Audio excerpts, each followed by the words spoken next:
Hello everybody and welcome to another installment of the Marketing Sherpa webinar series. Today's topic is how to improve the value of your email list. Now we'll be covering how to find subscribers at the right place and the right time while providing them with the relevant content that they're seeking. Special thanks today to Bronto Software for sponsoring the webinar and for giving us all insight into how marketers can drive revenue through email, mobile, and social campaigns. My name is John Hosier, and I'll be your host today as we broadcast to you live from our Mech Lab studio here in Jacksonville, Florida. Now, we only have 60 minutes and tons of content to cover, so let's go ahead and get it underway. First, I'd like to introduce our expert speakers. We have Jeff Rice, who is a senior analyst here at Marketing Sherpa, focusing on email marketing. He is the lead author of the 2012 Email Marketing Handbook and the benchmark report as well. He also teaches our email strategies workshop and is a regular contributor as a Marketing Sherpa e-newsletter columnist. Joining him today is Megan Lockwood. She is a research analyst at Marketing Sherpa, focusing on landing page optimization. She is a lead author of the upcoming 2012 Website Optimization Handbook, which we are all very excited about, Megan, and is a contributing author to the 2011 Search Engine Marketing Benchmark Report, and that's the PPC edition. Aside of that, she is also going to be speaking at our Optimization Summit in Denver. Thank you both for speaking today and for sharing all your expert insights with us. Oh, thanks. Thanks for having us, John. We're glad to be here. Okay, now we do encourage everyone to join the conversation today using the hashtag you see here on Twitter. You can also use the chat feature provided by ReadyTalk in your left-hand corner. Just so everyone knows, I get this question asked all the time. Attendees will receive a link to today's presentation following its conclusion. Now, our goal here at Marketing Sherpa is to provide you with the most up-to-date research and the best practice tactics for improving your marketing performance. How do we do this? Well, first we interview thousands of marketers, and those surveyed helps us find what works and what doesn't. And that yields the targeted benchmark guides and handbooks you see here in the cycle. Next, we take that knowledge and teach it to marketers and show them how to apply those best practices with webinars like this one, our certification training, and the summit that I just mentioned coming up, the Optimization Summit. And this entire ongoing cycle is, of course, fueled by and constantly evolves from your feedback. Okay, I've also been asked this question a lot, and I think it's very important before we begin. What separates Marketing Sherpa's webinars from most? The difference is the depth and analysis you receive on the key topics affecting marketers. If you see here, 48,000 marketers were surveyed, totaling 5,000 pages and 600 charts. So I can say with confidence, we go well beyond theory and give you proven results backed by research. All right, now let's go ahead and go into the agenda. Today we're going to be covering the state of email list growth, as well as 3 key findings about email marketing from our research, and a case study showcasing how mobile ads selectively and affordably targeted new email opt-ins. We are also going to cover some top takeaways and questions from the audience. So with that, I'll go ahead and turn the presentation over to Jeff, and he can go ahead and tell us a little bit about the research. Jeff? Hey, thanks, John. You know, as you can see, our research is always evolving. In the 2011 Email Benchmark Report, we uncovered that the #1 challenge for email marketers was creating relevant content. In this It's All About Me world, content remains crucial to a brand's success. So in the 2012 survey, we examined the barriers that exist in preventing subscriber engagement and the best practices to increase the velocity and accuracy of the email communications. Now, one of the questions that we asked was, which statement best describes your organization's email list growth trend for the past 12 years? 12 months. Was it very positive, that your list was rapidly growing? Somewhat positive, list is growing slowly. Neutral, the pluses outweigh or balance out the losses. Somewhat negative, your list is slowly shrinking. Or very negative. So let's see, let's try to get up to a good amount of participants here. All right, let's check it out. So right now we are, great, 53% of lists are slowly growing. And actually that's very comparable to what we found when we asked 2,700 email marketers what they thought.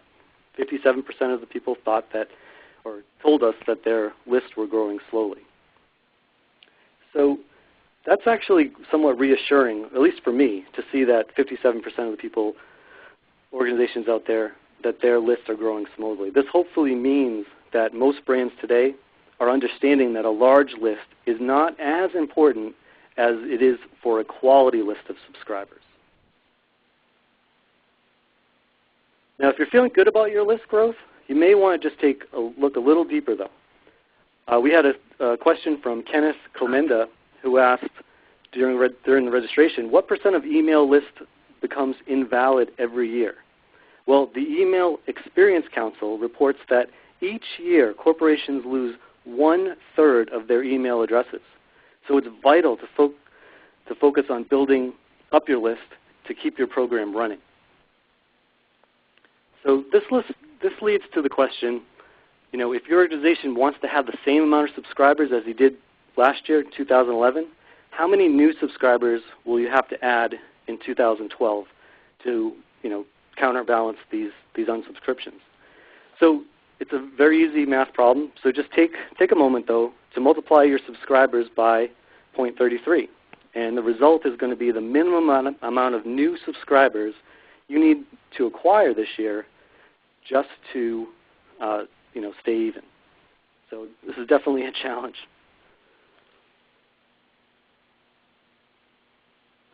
Now, one thing that you want to understand is that it's not going to be easy. The rule of the email game has definitely changed. Today, it's not enough just to have permission to send an email. That should be a given, of course, but it's not enough. And you should also, providing content on the subject that the subscriber is interested in isn't enough. Microsoft asserts that 75% of the email identified as spam by their customers actually turns out to be unwanted gray mail that they receive as a result of actually having signed up on a legitimate website. Now, ReturnPath just came out with their global report for their global benchmark report, and what they found was that obviously not all the email reaches a person's inbox, and they found that 20% of that email goes undelivered in North America. Now, 7% of that is classified as junk, and 13% just goes missing. And this has been rising, and it has a lot to do with those ISPs contributing more to filtering out emails. So this really comes down to that the only way that you're going to be able to improve the value of your email list is to answer this question. How do I develop and maintain an email list that meets the stringent delivery requirements of my subscribers and ISPs? And that's what our focus is going to be on today. So the first step is keeping your list exclusive. So I gave you some bad news. The good news is that growing and retaining subscribers is the top priority for email marketers in 2012. I particularly like this response from a survey participant who has a strong belief in the long-term value of the subscriber because we're focusing on quality. Now, the best way to have a long-term relationship is to build upon these three cornerstones of attracting and maintaining quality lists of subscribers. Their exclusivity, uniqueness, and humility. So as you know, marketers today, we don't have tight control over our brand. It lives and breathes with the consumers in which their interactions they interact on channels of their choice. What we can do as marketers is to be selective in who we empower to become evangelists. Now, email commonly carries a company's best offer, so we want to keep it exclusive. Strive to have conversations only with people that we can have a mutually beneficial relationship with. Now, Seth Godin is one of my favorite marketers, and I just absolutely love this quote because this is exactly what we're talking about. He says that the game theory pushes us into one of two directions. Either be better at pump and dump than anyone else, get your numbers into the millions, outmass those that choose to use mass, and always dance on the edge of spam. Or relentless focus. Prune your message and your list and build a reputation that's actually worth owning and an audience that actually cares. Only one of these strategies builds an asset of value, and that's what we're talking about today. Because you have to remember that relevancy is more than just a buzzword. The only way you can send relevant email messages is if you are sending it to the right person. Next, you want to think and act different.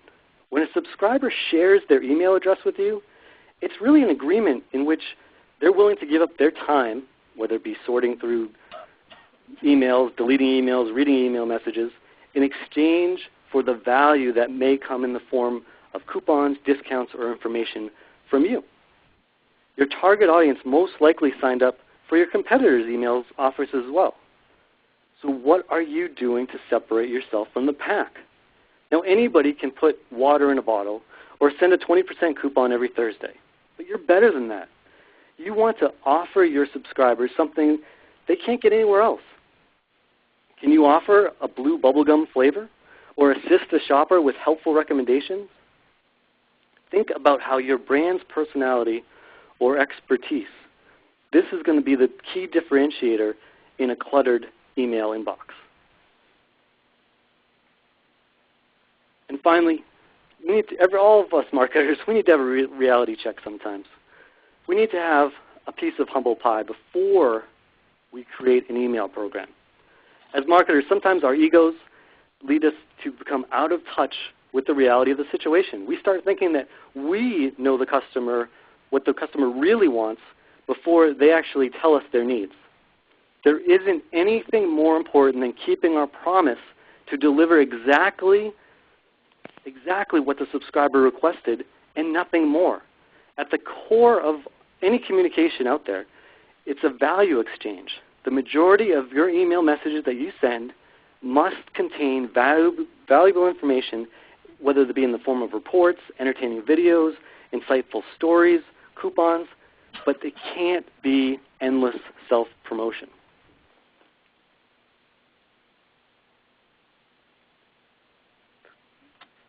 So no matter how healthy your list is and how relevant your communications are, there's a constant need to add new subscribers. As you have that number, if you did the exercise, you have that number right in front of your face right now saying, we've got to get this amount of new subscribers. You all know that a vibrant and targeted email database can be one of your company's biggest assets. The network of names enables you to have conversations with your core audience at critical moments to your business, whether it be in the form of new product announcements or crisis communications. Now, as a marketer, you have endless options.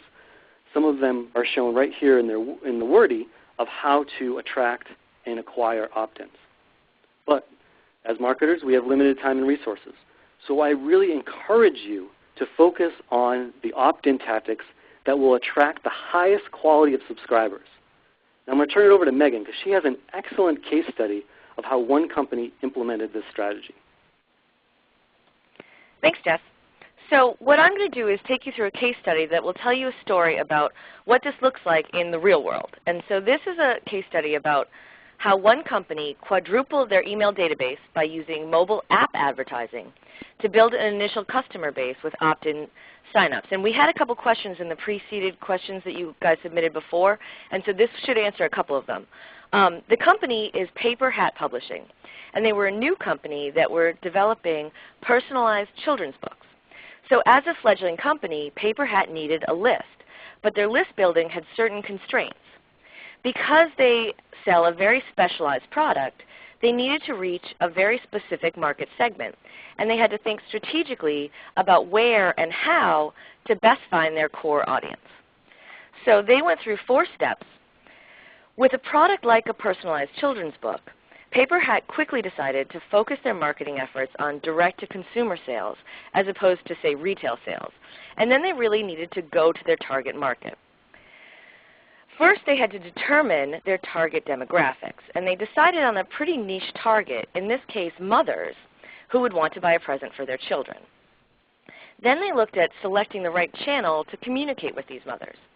As a new company, Paper Hat had initially deployed a lot of cross-channel marketing. They looked at trade shows, they used email, they deployed social media tactics, but through these efforts what they learned was that their customers could really be targeted via mobile marketing.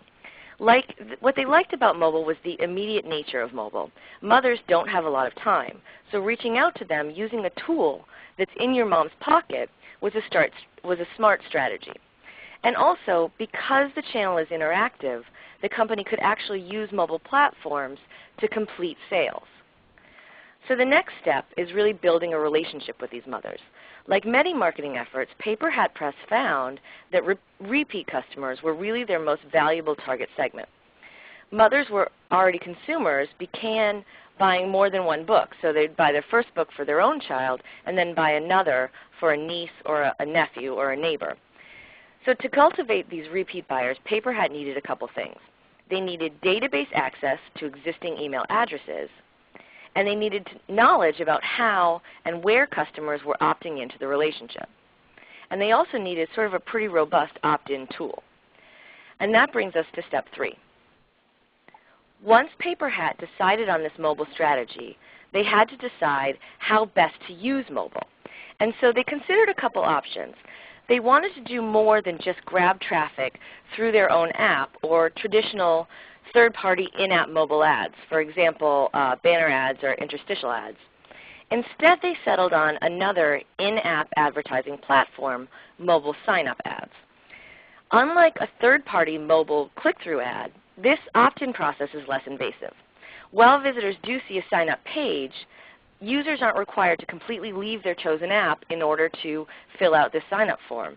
And whether or not the user signs up for any list, the app still launches as normal.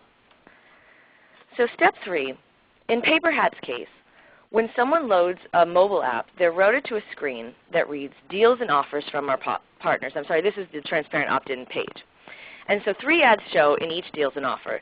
In Paper Hat's case, this opens with a headline that says, create a custom book for your child, and then promotes a discount offer in the copy. And this is a sign-up page. In addition to getting the name and their email, it includes a very clearly marked opt-in complete button and a no thanks option. So this entire process is really appealing to Paper Hat because a potential customer has very clearly opted into the offer in the ad, and it's also very extremely targeted. Most likely, if you said complete in this, you are a parent or you know somebody that is likely to buy a personalized children's book. So, sign-up app strategy in hand, Paper Hat then needed to launch the ad and determine which channels to target. In the ad, they offered a discount ranging from 10 to 20% off per book to boost user signups. And then, once the submission was finished, the mobile user goes onto their app, Paper Hat receives the relevant contact information, and the prospect is sent this auto-response email with a code to claim the discount. In terms of ad placement, they initially cast a pretty wide net, because mothers could potentially be found in every possible third-party mobile app category. They began with ad placement across the entire spectrum of apps, including entertainment and games and healthcare, etc. And then they optimized their ad placement from there. Over time, they began specifically allocating their mobile ads to appear on their best performing channels. And so what did this look like? Paper Hat was really very pleased with their efforts. They were able to control costs by only paying for the qualified new signups they received. And they also really liked the transparency of the 100% opt-in aspect of their signup process. The effort overall resulted in a quadrupled email database reaching 13,597 members.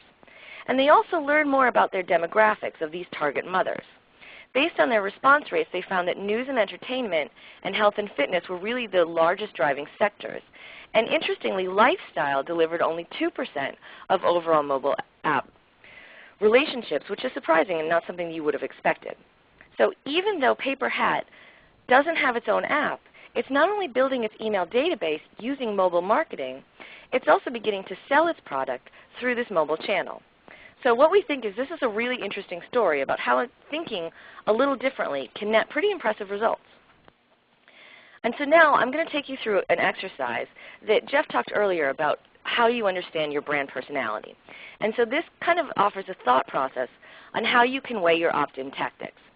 You need to think about how important it is to you to deliver an authentic opt-in marketing strategy, and then obviously look at your costs. So when we plot these two options, you probably want to avoid the top left. That's kind of the danger zone. Not an ideal strategy to have high cost, less authentic opt-in strategies. The next is a low cost, less authentic strategy.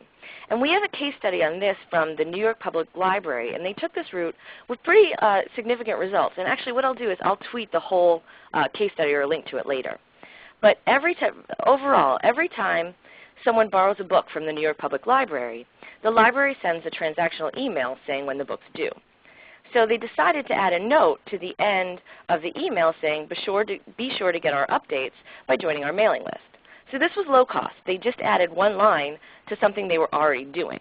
And it was reasonably successful, but it had less traction in terms of authenticity because the users didn't learn more about the library, and the library certainly didn't further segment their audience.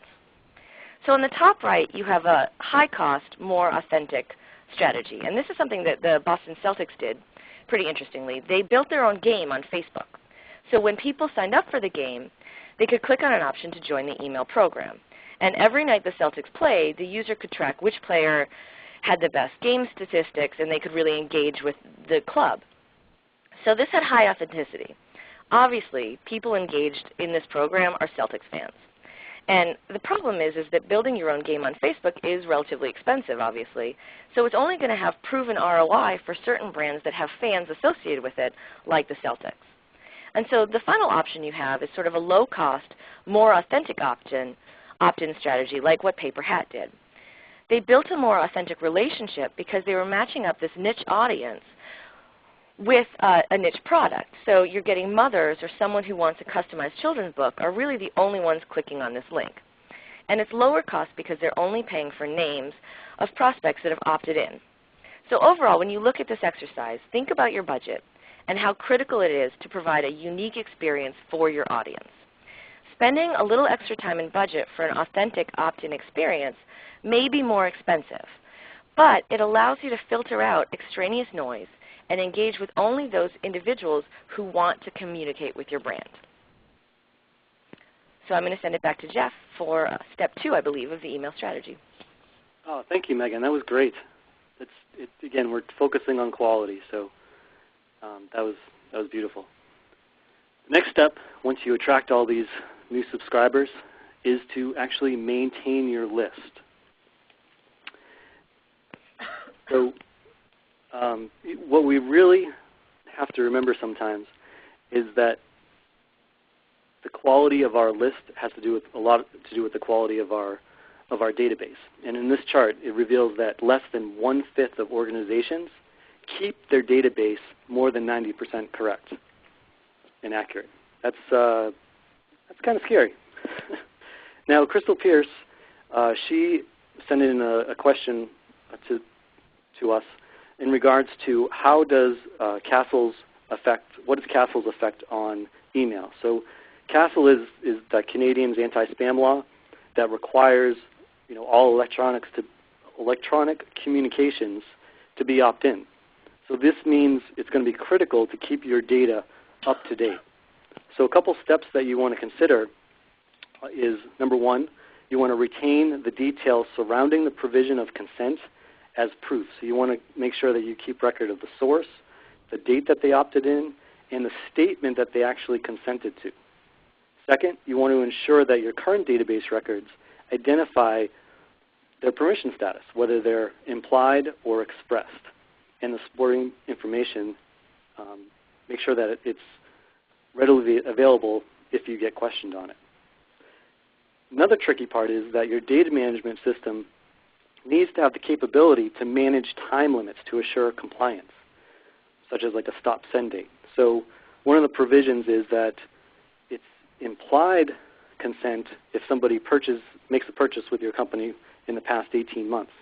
So the minute that they make a purchase, yes, you can start sending them emails, but there's a clock ticking. If they don't buy another product within that 18 months, you need to stop mailing them and take them off your list. So that's how I guess I see the biggest effect on marketers on what they have to do in working with this upcoming Canadian anti-spam law. So what we have to remember too is that it is people that are on your list. It's not just a bunch of random email addresses that you put into your database. And you really want to focus on having a true relationship.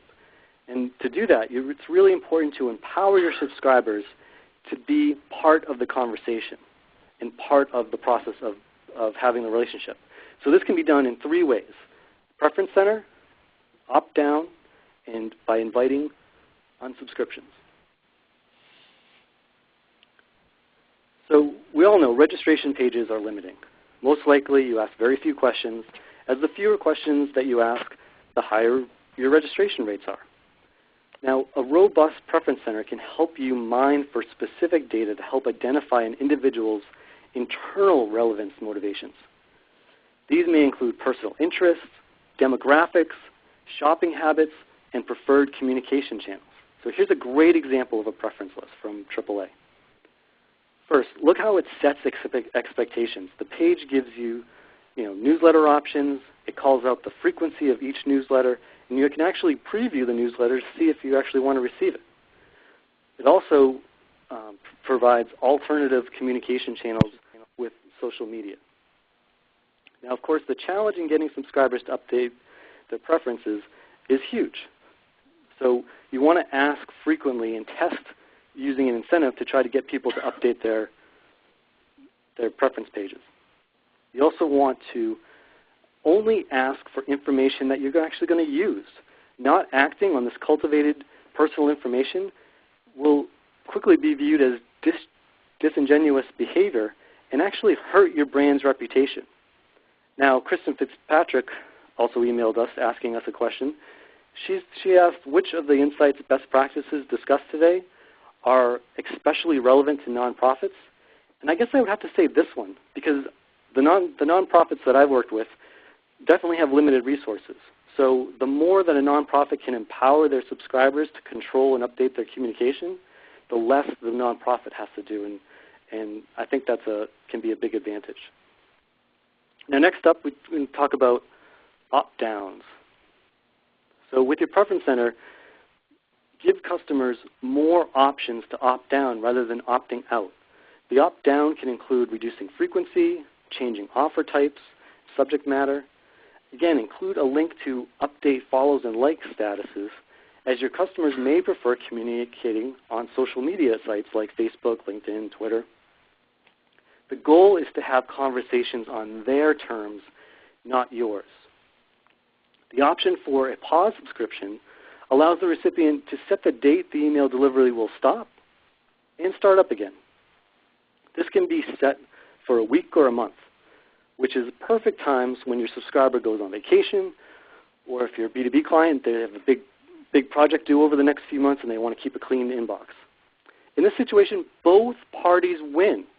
The email recipient can better manage their inbox, and the sender keeps them on their list. By not sending to an unresponsive subscriber, there is no harm done to your sender deliverability reputation or your success metrics. And finally, you want to make it easy to unsubscribe. Now this may sound strange in a discussion about list building, but we are seeking quality, not quantity. Invite people to unsubscribe often. Remember, an opt-out does not hurt your deliverability reputation, but a complaint will. Now, don't hide your unsubscribe link.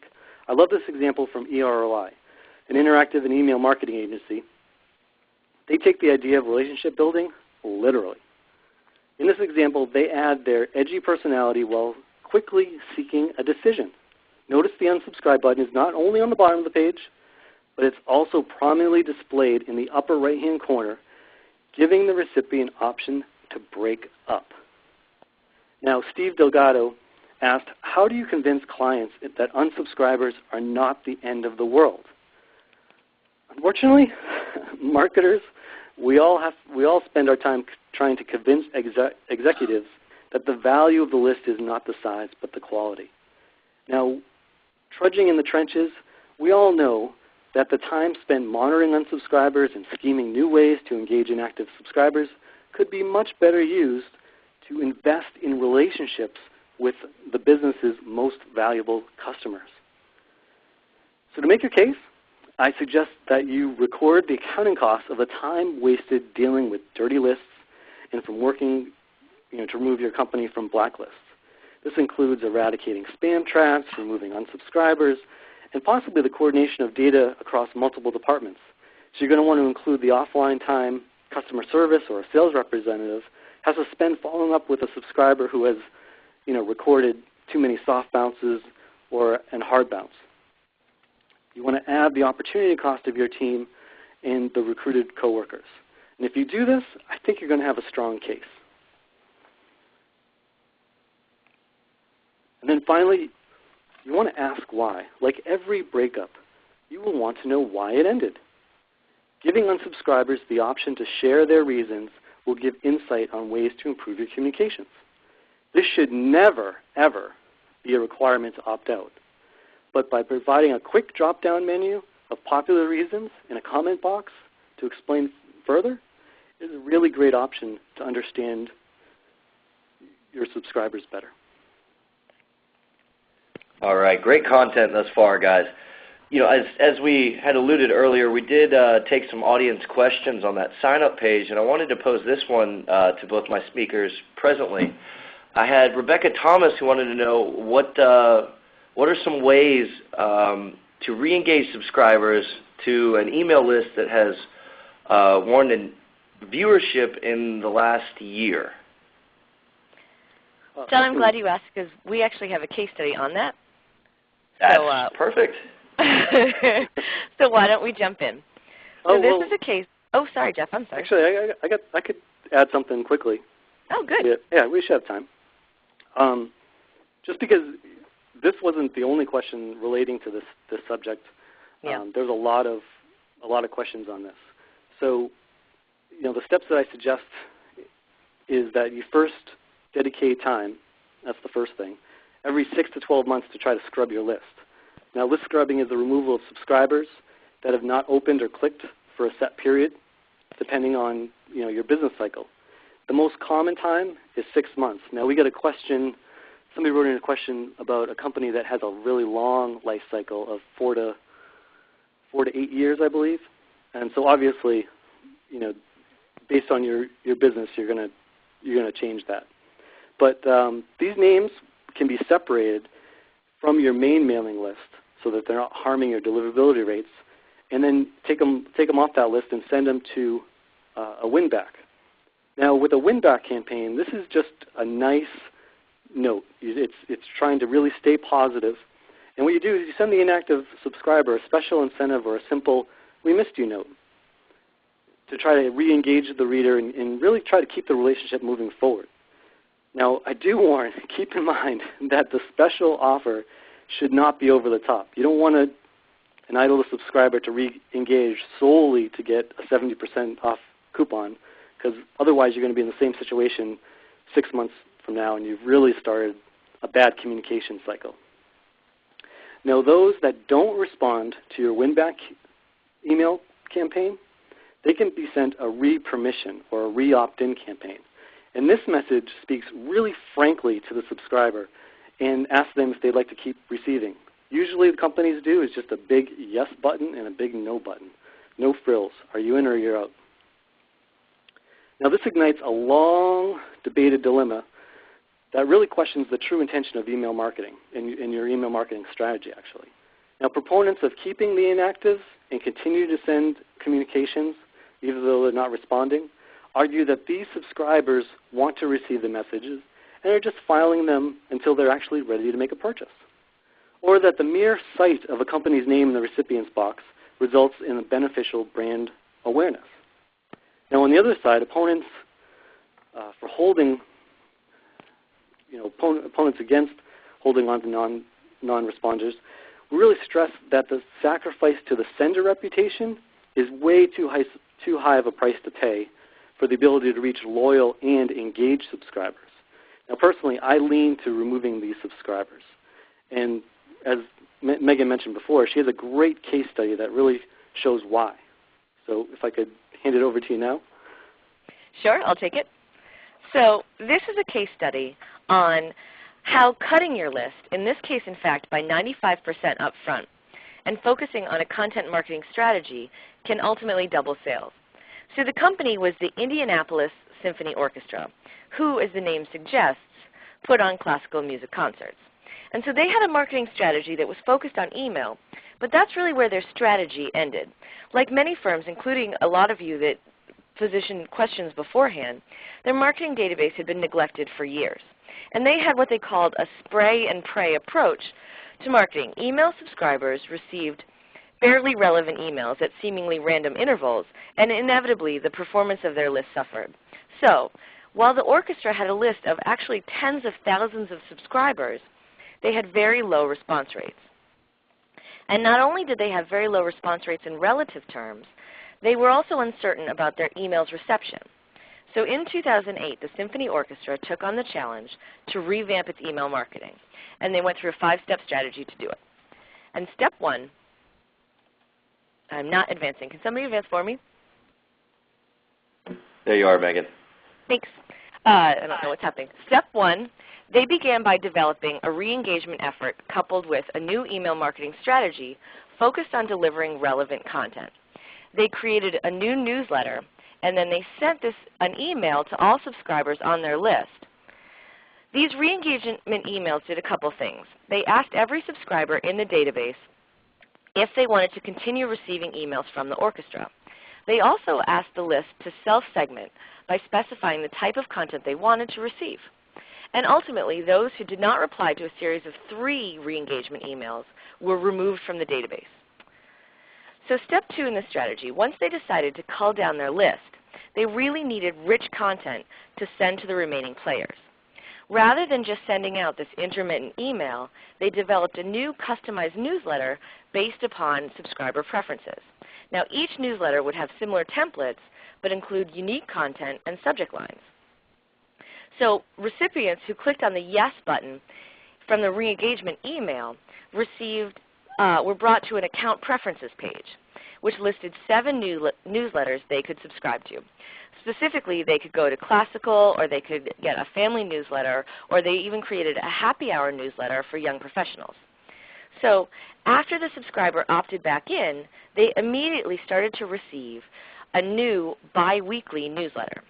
So establishing these segments and setting a regular delivery schedule ensured that subscribers would receive the content they wanted on a regular and predictable basis. So step 3, once they developed this opt-back-in strategy and a content marketing plan, the Symphony was smart enough not to just spray their re-engagement emails. Instead, they broke the process into 3 mailing phases. Phase 1, the first mailing went to the database's most active subscribers. So in this case, these were individuals who had opted in to the re-engagement email, plus those who had contacted the Symphony or purchased tickets within the last year. This offer email they sent included a free ticket to a Symphony performance and a mention of the newsletter redesign and their benefits. It also had a clear yes or no button to indicate a recipient's preference. They also sent 2 more re-engagement emails at a phased timeline. 6 months later, Phase 2 was sent to a portion of subscribers who had both not yet received the re-engagement email, as well as those who didn't respond to the Phase 1 send. And then Phase 3, an additional 6 months after Phase 2, sent a third and final send targeting the remaining list who hadn't received the re-engagement emails, plus those subscribers who had not yet responded to the first or second email. So overall, the team sent out 3 re-engagement emails over the course of 18 months, and recipients who did not respond to any email were removed from the team's database. And this is when we do a giant warning bell, because doing this will dramatically cut your database size. In fact, this strategy cut approximately 95.9% of the Symphony's database, an enormous cut for any email marketer. And the head of marketing acknowledged that he was concerned about this plan, but he and his team knew that they were starting from a solid foundation. So now that we've slashed and burned, it's time to rebuild. In addition to referrals from people actually really liking the newsletters, the team found new subscribers through a couple outreach campaigns. First was online sales. So customers called in to buy Symphony tickets were asked, customers on the website were asked to supply their email addresses and indicate if they'd like to subscribe to any one of the newsletters. Then they had regular ticket giveaways and contests at festivals and outdoor concerts the Symphony already attended. Contestants were asked to fill out an entry slip with their name and contact information, and winners were announced via email. So after the contest, the team would then send an engagement email encouraging the people to subscribe to the newsletter. And finally, they had phone calls, and they did it 2 ways. The team used a phone to build the email list by callers into the box office being asked if they'd like to provide an email address and sign up for the newsletter. And then they also did outbound calling for fundraising purposes, and at the end of the calls they asked their telemarketers to ask for email addresses. So the final part that it's important to note about the Symphony Orchestra, and this speaks to a number of questions that we had about scrubbing your list. They regularly scrubbed their list, and they looked at a couple things. One, non-working email addresses were identified and removed by looking for any bounced emails. And then they also removed duplicate email addresses by sorting the database according to email address in a spreadsheet. And this is also an automated process that you can do usually using your email marketing platform. Scrubbing this list did a couple things. It ensured that the team didn't have any dead weight in its database, and it also made sure that all of their performance metrics and efficiency were really true to what the list was delivering. And so, a 95% cut, was it worth it? And according to the Indianapolis Symphony, the email program is really an invaluable asset to them now. While the list was initially cut by over 95%, it grew nearly 500% from that low point. So now the list is about approximately a quarter of where the team started, but it's a far more responsive list. In fact, online sales have more than doubled to 35% of the company's overall purchases, and 40% of all newsletter subscribers have at some point purchased tickets from the Symphony. So all in all, as we say, that's pretty sweet music for an email engagement campaign. Thanks, Megan. That's one of the things I love about our case studies is that a lot of times we end up showing extreme cases. So of course you're not going to go to your boss and present, hey, can I cut our list by 96%? But by showing that somebody out there did it, and maybe your proposal is a little less drastic, maybe you can help use our case studies to help make the argument for cleaning up your list and focusing on quality rather than quantity. So the next, I'm going to go on to the third step, which is setting expectations. Now we had an audience question from Jeff Linton who asked, what frequencies do you send your marketing list? How much is too much and how much isn't enough? And I thought this was an excellent question that we actually get a lot. But I believe it really comes down to how well do you know your customers. And if you know your customers well and your database is strong, you're going to be able to segment them. Now our sister company, Marketing Experiments, they have a great case study on this because they worked with a retailer who was sending an email once per week. What they decided to do for the test was to segment their list of their cream of the crop customers, their best customers, and test different sending frequencies. So when they did this, going from 4 email messages, they tested everything in between, all the way up to 15 messages per month, so basically every other day, they found that it tripled the monthly revenue. So when they were sending every other day to this segment of their audience, they tripled their monthly revenue without any significant negative impact on their unsubscribe or their open rates, which is incredible. So in keeping with that theme of quality of relationships, I suggest you start with what did the subscriber actually agree to receive. Now, if there's any change in frequency, let them choose. We see this during the holiday season when retailers like Blue Nile, they offer subscribers the choice to opt into a daily gem email alert. So instead of receiving one email alert a week, during the holiday season they can get one every single day with a great offer. But it's up to the subscriber that's choosing to receive more. So you know what the saying about what happens when you assume. You don't want to be in that situation. So you want to make sure that you set explicit expectations during the registration process. Be sure to explain what, when, and why you are sending them these communications. You also want to include a link to your privacy policy to alleviate any fears that they may have what you're going to do with their email address. Now, with your email or your pay-per-click ad or a web page teaser that you may have that brought somebody to your registration page, you really earned a click, and that's terrific news. But you want to maintain that momentum by paving a path of logical next steps for the new subscriber to follow. Now, the design elements in the registration page should be very, very similar in style to the preceding ad or the email that got the visitor to this page. A consistent brand image, language, and tone will cause the potential subscriber to find comfort in knowing that he or she landed on the correct page. To communicate your value proposition, you want to keep the page clean of clutter and multiple messages. You want to focus on just one goal.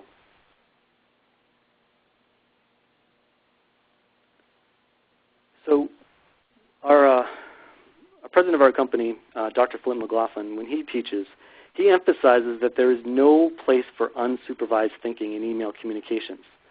And again, the sole goal of the registration page is to capture an email address.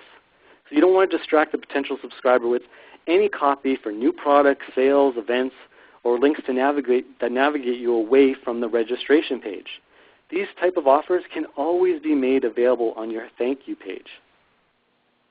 Now, third-party endorsements can go a long way in reducing a potential opt-in's anxiety and apprehension in sharing their email address.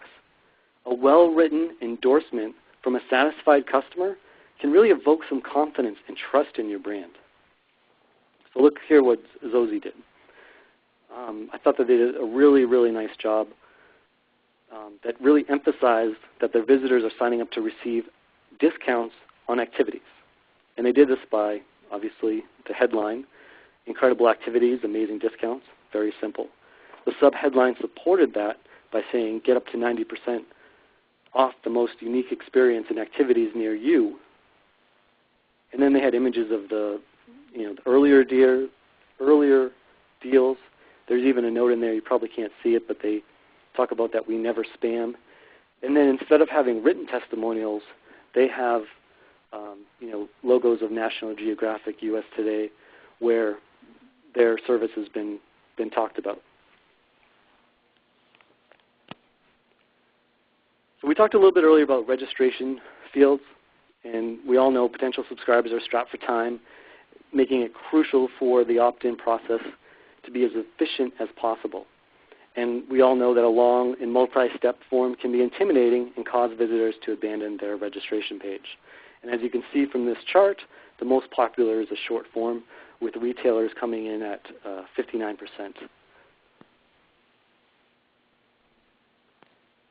And the next thing after somebody actually does sign up, you want to send them a welcome email immediately afterwards. The message can further set expectations by listing, in this case for Zosie, they listed common activities, featuring the images that were, again, consistent with the landing page as well as the welcome email. And now they start to get into links about current offers. The one thing that they didn't do that I wish they did, that I had one critique, would be to ask for more information. Remember, this is just a start of a relationship. So to build upon this, you want to make or provide a link to your preference center where you can tailor where they can actually tailor their communications, and you can capture more demographic data. Also, don't be afraid to put in a little bit of your personality. You can see here that this wine company really stressed their friendly tone in their communications. So that wraps it up. If you do these 3 things, you're really going to have a better relationship with your subscribers and hopefully turn them into long-term. So our research indicates that email marketers extract the greatest value from their email lists when they, number 1, keep it exclusive, number 2, maintain quality lists, and finally establish explicit expectations with their customers so that their relationship is always transparent. And with that, I'd like to turn it over to John. All right. Thanks, Jeff. We appreciate everyone for sticking with us. That was some fantastic content. I've actually gotten a lot of questions from people asking about marketing platforms. In particular, our sponsor today, I wanted to let everyone know that Bronto Software provides solutions for retailers and other commerce-focused companies, seeking to drive revenue through those targeted emails and cross-channel marketing. Currently, they're serving over 1,000 organizations worldwide, Party City, Armani Exchange, Timex, and Trek Bikes among them. They also have a link that I've provided here where you can automatically receive new white papers from Bronto, as well as blog posts, case studies, and webinar invites by subscribing to their monthly tips and tricks newsletter. I highly recommend it. It's that bronto.com/resources you see here. We've also provided you with a link today to get a copy of the research that was used. The special offer on the research is seen here. You visit the mechlabs.com/100-Bronto and use that promo code, the 226-BM-4006, and we'll give you an additional $100 off for being a webinar attendee. Again, we'll send the presentation out to you momentarily, and we thank you all again for your taking time out of your busy schedules to join us. And special thanks to both Jeff and Megan for their time today.